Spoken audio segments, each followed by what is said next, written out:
sekarang sedang giatkan untuk melakukan KPSH atau operasi pasar di seluruh Indonesia.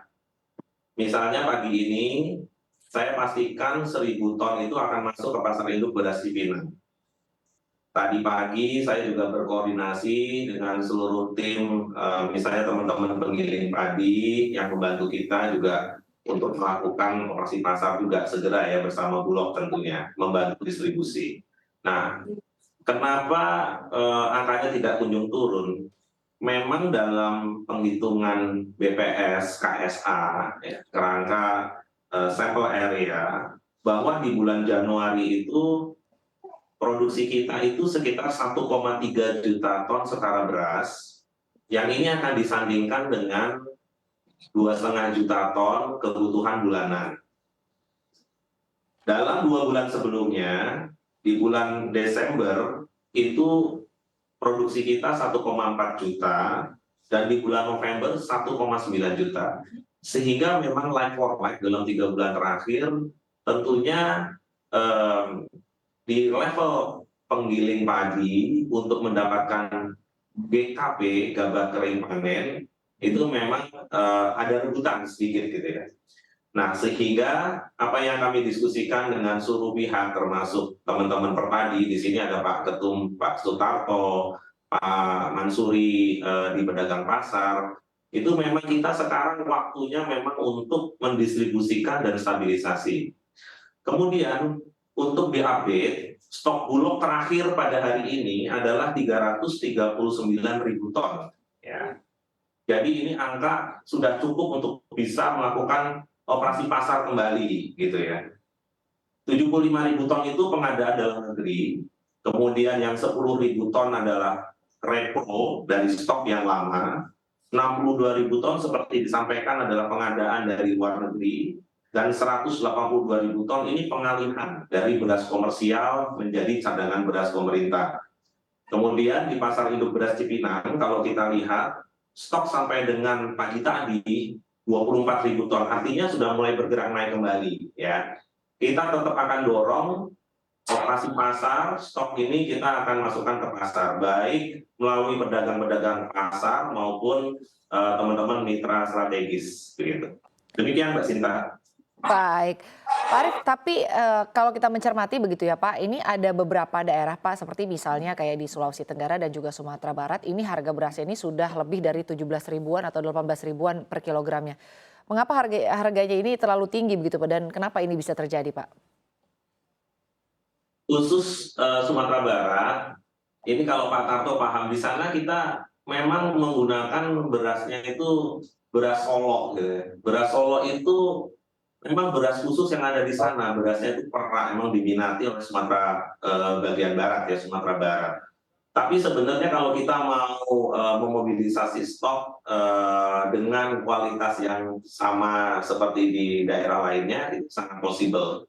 Jadi kita udah bahas dalam rapat mingguan bersama Menteri Dalam Negeri, tentunya dengan Menko juga pernah kita bahas. Sumatera Barat ini menggunakan beras yang memang lebih mahal sedikit daripada beras daerah lainnya.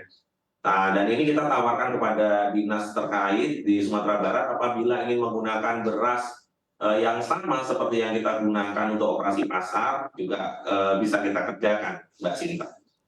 Baik, terima kasih Pak Arief. Tapi saya ingin ke Pak Abdullah Mansuri. Pak Abdullah, tanggapan Anda atas apa yang disampaikan oleh Pak Arief tadi begitu ya mengenai operasi pasar dan bahwa memang harga ini tidak bisa semerta-merta turun begitu walau artinya impor sudah ada yang masuk ke Indonesia. Tanggapan Anda Pak terkait hal ini? Ya, memang saya harus akui bahwa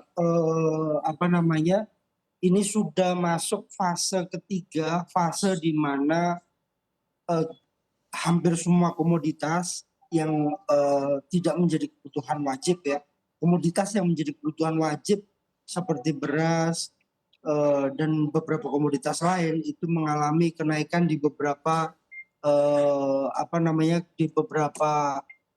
saatnya. Nah, untuk beras ini saya harus akui beras ini menjadi kekhawatiran bagi kita semua sebenarnya, termasuk ini kita diskusikan juga dengan Pak Arief bahwa akan masuk masa di mana harga mulai tinggi pasca Natal dan Tahun Baru. Dan itu pun impor tidak akan berpengaruh pada harga di pasaran karena impor ini kan mengembalikan stok yang harus dimiliki Bulog karena kekacauan Bulog di periode 2022 di Januari Februari karena serapannya tidak maksimal sehingga beras impor ini digunakan untuk stok yang dimiliki Bulog. Tapi lepas itu semua kami memang mendorong agar Februari ini di pasca Natal dan Tahun Baru Januari Februari panen raya itu Bulog memiliki serapan yang cukup besar sehingga kekacauan ini tidak terjadi di akhir tahun 2023. Terkait dengan bagaimana peran Badan Pangan dan beberapa teman-teman kementerian yang lain, kami rasa koordinasi sudah cukup. Solusi yang ditawarkan sudah cukup, tinggal bagaimana mengantisipasi termasuk menjaga agar psikologi pangan di pasar itu tidak sulit ya. Seperti kemarin Pak Jokowi datang ke Jogja, begitu muncul isu bahwa harga beras naik terus tidak pernah berhenti, baru itu menjadi perhatian semua pihak. Ini yang kita jaga jangan sampai ini terjadi. Karena kalau Pak Presiden sudah datang ke pasar menyatakan bahwa harga cabai naik nih, semua pada panik. Harga beras naik nih, semua pada panik. Walaupun Badan Pangan sudah melakukan diskusi-diskusi serta koordinasi di awal-awal tahun. Tetapi paling tidak ini menjadi upaya agar kita bisa menjaga jauh-jauh hari. Tidak seperti pemadam kebakaran, begitu ada api terus dipadamkan, tidak begitu. Tetapi dari jauh-jauh hari kita bisa menjaga, kita bisa memikirkan bagaimana strategi-strategi pangan ke depan, tidak hanya beras tapi semua komoditas yang lain.